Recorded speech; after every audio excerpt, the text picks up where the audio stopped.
Do you reckon I look like the monkey? PG Tips, can't beat it, can you? No. This story is not a very long story, but this one is, I find, very embarrassing. It just involves me. Just me. Basically, right, you know how much I love animals, and if you know me, I save as many as I can and rush them to A&E in, I'm constantly trying to save something, or it comes into my path and I end up saving it. But I was in the city centre in Worcester, and I was coming up to a set of traffic lights, and I suddenly saw it in the road, and I thought, fucking hell, that's an hedgehog. Oh my God, it's an hedgehog in the road. And I thought, I gotta save it. So anyway, you know me, it's an hedgehog, it needs saving.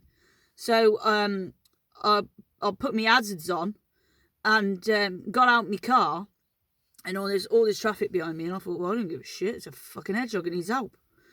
So I walked over, and when I got there, it wasn't an hedgehog. It was an earmuff. You know them earmuffs that people wear. It was a grey earmuff.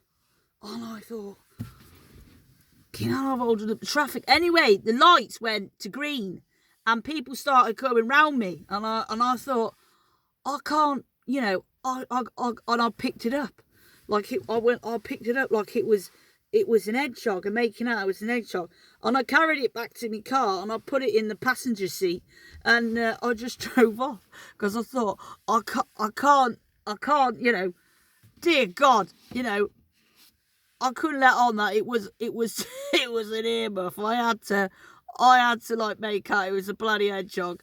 But that's a little story in the middle of Worcester city centre, how I tried to save myself, and yes, but I was trying to save a hedgehog, just to clarify.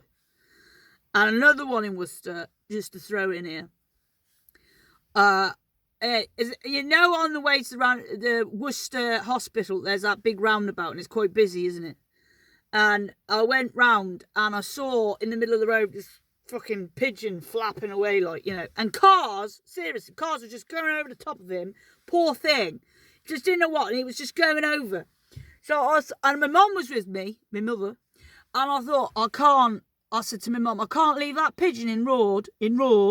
I said, I've got to save it, So I pulled over, and literally, because it's a piece of fluff, it's quite busy. So I literally, as I ran to try and get in between the traffic, my mum wasn't very impressed with this, because obviously I was risking my life.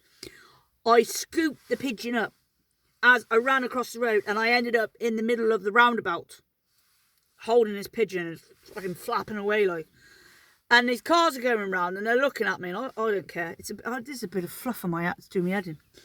And I thought, well, anyway, I'll stay here for a bit, and I'll try and get across. Could I get across? I couldn't get across. I couldn't get back across. I was stuck on this bastard roundabout for I don't know how long, with this pigeon in a terrible state. I don't know, it's obviously been hit, poor thing. So I stood there with this pigeon in my hand, and I thought, and my mum's going, and I was like, I can't get back across. So anyway, I managed in the end to risk life and limb with this pigeon. I ran across the road, and I got to where my mum was, and the bloody thing, poor thing, it died. It just died. Flopped. So, yes. But for those few moments, it was in a quiet place, and I laid him to rest and put some leaves over him, and I, said a little prayer, and God bless that pigeon. But at least I got him out of the road, poor thing. And so that was another experience. I have many more, and obviously I will share. But that one is for today, and take care, guys. Love you.